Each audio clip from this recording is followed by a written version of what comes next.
Fat Tuesday in New Orleans.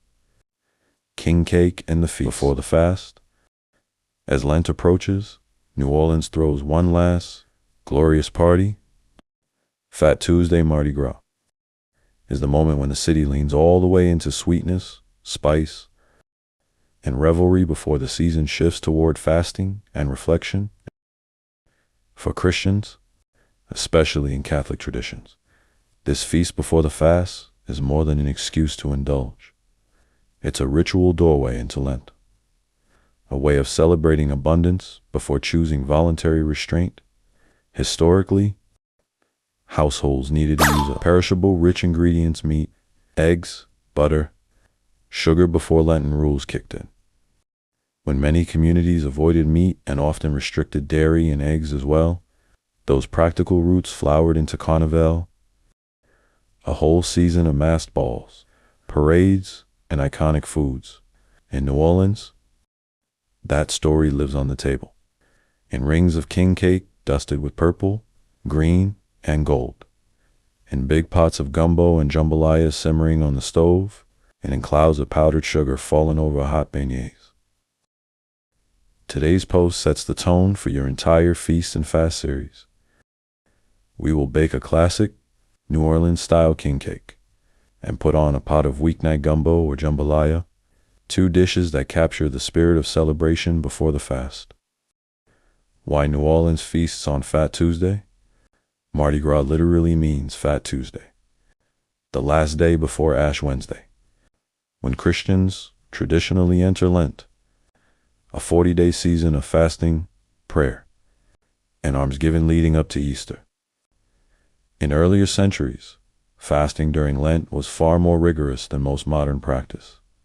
Meat was off the table, and in many regions, dairy and eggs were too. That meant the days before Lent were a countdown to scarcity. Families cooked through stores of lard, butter, and eggs so nothing spoiled, and they did it together. Over time, that simple use-it-up rhythm turned into carnival culture. Costumed parades, music, and food that is unapologetically rich. New Orleans, with its French, Spanish, African, Caribbean, and native influences, layered its own flavors onto this tradition. Cajun and Creole cuisines ready generous with spice, smoke, and roux became the culinary soundtrack of Mardi Gras, making the city one of the most famous places in the world to experience Fat Tuesday. King cake is the edible icon of New Orleans Mardi Gras.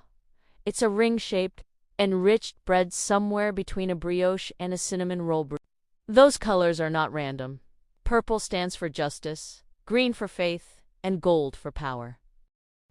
Whoever finds a slice with the baby is the king or queen for the day and is usually expected to bring the next cake.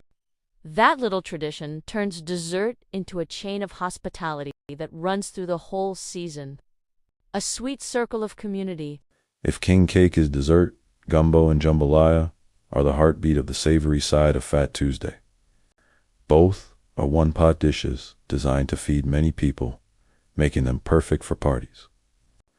Gumbo is a thick, flavorful stew built on a dark roux, loaded with the holy trinity of onion, celery, and bell pepper, plus sausage, chicken, and seafood, all served over rice. Jambalaya is more like pajella.